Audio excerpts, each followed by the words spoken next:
बच्चों, आज हम क्लास 9th की वर्कशीट 38 करेंगे और ये आपका गति का तीसरा समीकरण और वृत्तीय गति है जो आपके चैप्टर 8 से रिलेटेड है। पहले हिंदी मीडियम के लिए, उसके बाद इंग्लिश मीडियम में करेंगे। तो आइए शुरू करते हैं आज की वर्कशीट। आज हम करने वाले हैं गति का तीसरा समीकरण जो कि वेग और स्थिति के बीच में संबंध बताता है।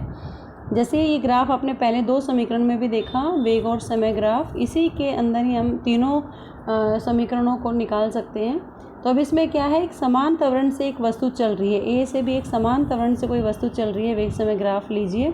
और बिंदु बी से एक्स एक्सिस पर एक लंब डाला गया है बी सी, और दिए गए ग्राफ में एक वस्तु के वेग में समय के साथ परिवर्तन को दर्शाता है जो एक समान त्वरण ए से चलती है। वस्तु का प्रारंभिक वेग है u और अंतिम वेग है v, जो t से बढ़कर v हो जाता है कुछ समय बाद। और यहाँ प्रारंभिक वेग OA द्वारा और अंतिम वेग BC द्वारा और t OC के द्वारा रिप्रेजेंट किया गया है। अब हमें देखना है कि जैसे वस्तु के द्वारा जो तय की गई दूरी है, वेग समय ग्राफ में AB के नीचे जो AB है, ये वाला है स्पीड, इसके नीचे जितना भी गिरा हुआ क्षेत्र है वो सारा का सारा है, और जिसको हम वेग समय ग्राफ में OABC एक ट्रेपीजियम बन जाता है, इसका क्षेत्रफल देखेंगे। यहाँ वस्तु द्वारा तय की गई दूरी OABC का क्षेत्रफल है जो कि एक ट्रेपीजियम है। ट्रेपीजियम का क्षेत्रफल क्या होता है, S = जो पैरेलल साइड्स हैं उनका सम, ये पैरेलल साइड है OA और BC, इन दोनों को ऐड करना है, मल्टीप्लाई बाय OC। OC मतलब जो परपेंडिकुलर होता है उसमें ट्रेपीजियम में, तो इनको ऐड करके आप यहाँ पर डिवाइड बाय हाफ, ये यहाँ पे डिवीज़न है, डिवाइड बाय 2, ये आपका ट्रेपीजियम का क्षेत्रफल हो जाएगा OABC का। और जहाँ पर OA U के बराबर है, BC है वो V के बराबर है, इंटू T/2। और फर्स्ट इक्वेशन ऑफ मोशन से हम T की वैल्यू निकाल लेंगे जो कि V - U/A है, क्योंकि ये वेलोसिटी डिस्टेंस ग्राफ है। तो इसमें T को रिमूव करने के बाद ये इक्वेशन आ जाती है जो U + V - U, जो कि A + BA into B - B वाला फार्मूला बन जाता है, जहाँ पर V² - U² आ जाता है, डिवाइड बाई 2 ये इधर आ जाएगा, तो ये 2AS = V² - U²। So this is the third equation of motion. And the second जो कॉन्सेप्ट है वो है वृत्तीय गति। जैसे कि इसका नाम है वृत्त में, जब भी कोई ऐसी परिस्थिति होती है जहाँ पर वस्तु की चाल समान हो तो परंतु त्वरण होता रहे, तो ऐसी परिस्थिति में एक समान वृत्तीय गति की अवस्था में होती है यदि एक पत्थर को धागे से बांधकर एक ही स्थान पर खड़े होकर समान गति से अगर लगातार घुमाया जाए तो उसकी दिशा में लगातार परिवर्तन आता रहता है और उसकी चाल लेकिन समान रहेगी, उसमें कोई बदलाव नहीं होगा। इस गति को वृत्तीय गति कहते हैं। जैसे हर एक पॉइंट पर इसकी गति में परिवर्तन आता है, दिशा में परिवर्तन आता है, लेकिन गति सेम रहेगी पत्थर की, तो इसलिए समान वृत्तीय गति है। और एक समान वृत्तीय गति एक समान चाल से चलती है, कोई भी वृत्तीय पथ पर कोई भी वस्तु एक समान चाल से चलती है, इसलिए उस गति को एक समान वृत्तीय गति कहा जाता है। जैसे कोई गोलाकार या वृत्तीय पथ पर दौड़ता हुआ धावक, पृथ्वी के चक्कर लगाता हुआ सैटेलाइट, ये सारे इसके एग्जाम्पल हैं।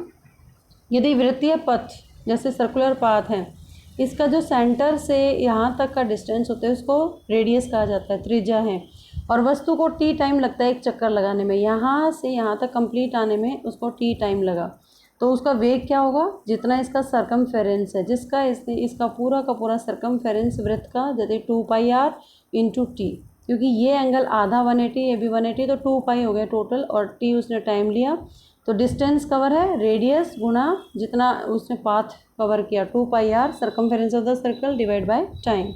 So this is the formula of वृत्तीय गति का, हम कह सकते हैं वेलोसिटी का फार्मूला कह सकते हैं।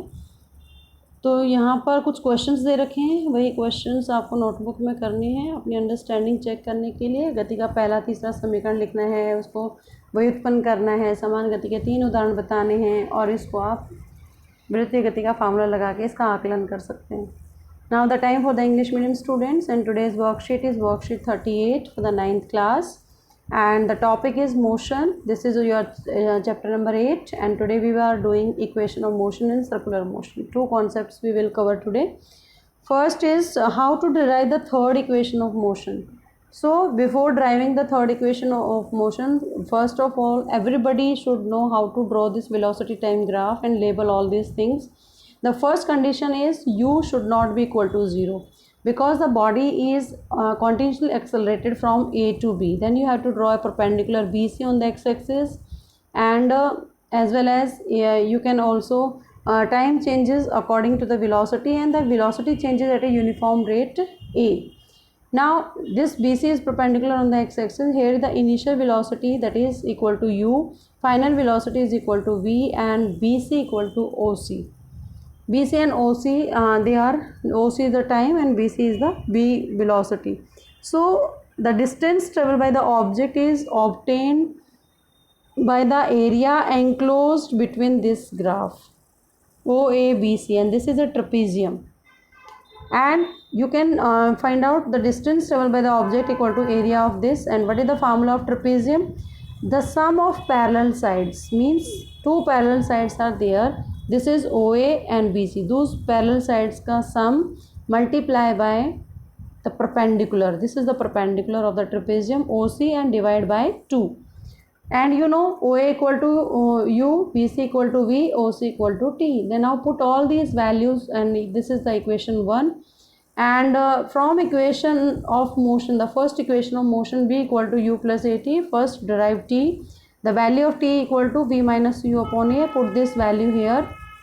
Then you will get this formula and derive this equation, third equation of motion, U2A is equal to V square minus U square.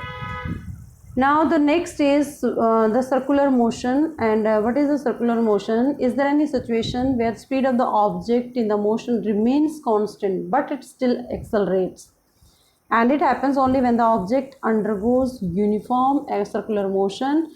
And when we move a stone tied on a thread along a circular path while being stationary at a point, its speed may remain constant, but the direction of the motion will keep on changing constantly. Just like this, at every point of the circle its velocity changes, but the direction is changing, and but the velocity remains same. So it is called uniform circular motion.